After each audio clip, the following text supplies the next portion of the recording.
Your A Block tonight, all weekend long. I cannot wait. Well, you know, Rachel, in 2020, when Donald Trump was in what was then his failed re-election campaign for president against Joe Biden, Because he didn't win. he in an interview with George Stephanopoulos, he very specifically said the president cannot just send in the National Guard to any state. We have the laws. The governor has to request it, and the president cannot just send them in. And he said, I could, something like, I could call an insurrection, but, that hasn't happened.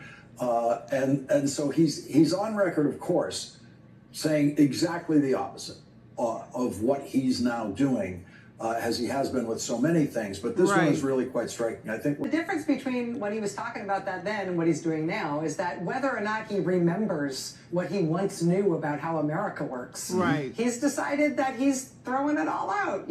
Dictator from day one, and gonna terminate parts of the Constitution, and he's decided that it doesn't matter what Congress does and it doesn't matter what the courts do, that he's just the strong man, and he's going to be, in for another term in 2028. I mean, he's decided to throw out all the rules. The thing that has done, as far as I'm concerned, is make him very boring, because it's like, it's all on the table. We know exactly what he's doing. We know exactly what his intentions are. He's blonde Berlusconi. This is just, he's just trying to do the same thing all the other strongmen and would-be dictators do all over the country.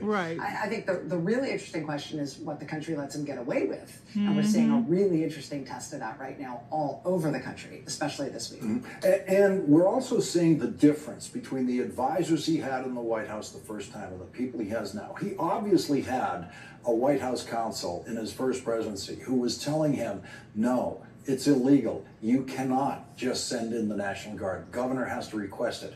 And now he has people telling him whatever he wants to hear, whenever he wants to hear it. Yeah, I think that if we can intuit what he's being told, I think based on the pattern of his actions, we can probably intuit that what he's being told is, yeah, it's illegal, therefore go do it. I think that the more laws he breaks, the more blatantly unconstitutional things he both proposes and tries, I think the more they think power accrues to him, because he's less constrained by things that don't actually stop him. And so ultimately, the courts are pushing him back.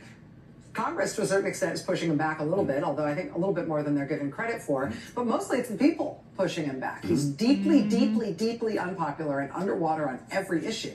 And he is absolutely panicked by the protests against him, to the point where he's already playing the biggest cards that he's got, and he's not even 6 months into this term. I just think, I think we're getting the test really early, and I think that he's failing.